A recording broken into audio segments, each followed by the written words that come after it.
Hi everyone. So incidents like these can cause local pollution, which can move the marine environment towards these tipping points that we've been talking about. As a marine engineer, I'm working to prevent these from happening and therefore prevent us moving towards these tipping points. Imagine, if you will, that you are a grain of metal. Not any metal, a metal called nickel, aluminium, bronze. That's made out of copper, iron, aluminium and nickel, all mixed up together. If you were one of my samples, I would cast you into a long rod, I'd then saw you up into sections and I'd weld you.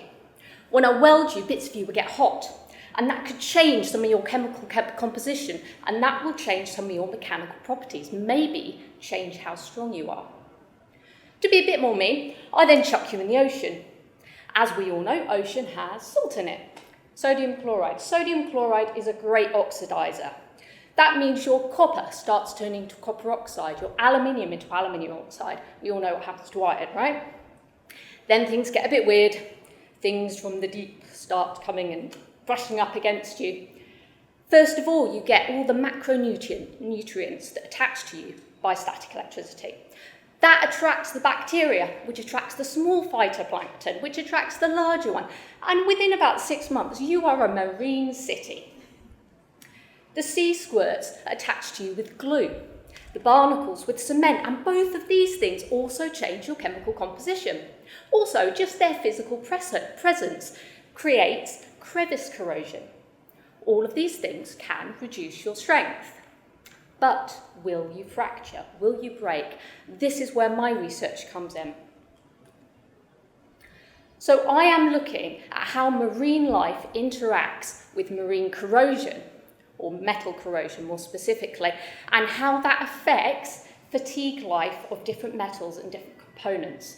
Now, when I say fatigue life, I mean how long can we put a component, a piece of metal, into the water, stress it, let go, stress it, let go, stress it, let go. These kind of fatigue stresses are seen all the time in the marine environment. Just think of wave action on a dock.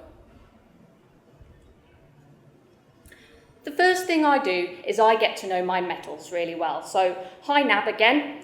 This is NAB that has been welded, and you can see really clearly how much that welding heat changes the microstructure of the metal. I'm looking into this using different microscopes, including electron microscopes and other things. I'm also really lucky as an engineer because I still get to go to the seaside quite a lot. I've got 12 metal samples that are literally tied off the end of a dock in Plymouth. They are corroding under the influence of salt and marine life. I've then got 4 sitting in a tank in the university in seawater, but without the influence of marine life.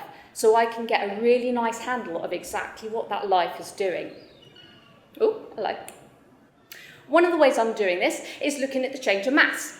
As you can imagine, if you stick a bit of metal in the water, it's going to start corroding. Those corrosion products are going to be washed away and the mass is going to be reduced.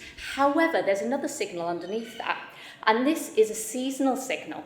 In the summer, we have more marine organisms, more marine life that attach to structures, to my metal. This increases the mass, and then they die off in the winter. That's their natural life cycle. It sucks to be a phytoplankton. It's not quite as bad as it looks on this graph. I don't know why it's gone a bit funky. I do apologise, because this doesn't include the buoyancy of the marine animals. But if you can imagine this being a critical component in a ship, or in a wind turbine, in a flood defence in Bangladesh, this could cause massive issues. Another great thing that I get to do, because I just want to tell you about all the cool experiments that I do, is I get to fatigue lots of metal, I get to crack it and I get to break it. And then again, I'm using this microscopy technique to look and see where the cracks initiate, see what type of corrosion is causing those fatal cracks that are going to cause these pollution events that are harming the marine environment. So to kind of wrap up here, my research is really interdisciplinary, and that's why I love it. I'm a bit of a hybrid myself. I cover engineering, chemistry, marine biology, and that's just what I've been talking about to you guys in the last 4 minutes. What I'm now working together with various engineering institutes is actually to try and increase the amount of exposure that marine engineers get to marine scientists so that we can understand the chemistry and the biology a little bit more.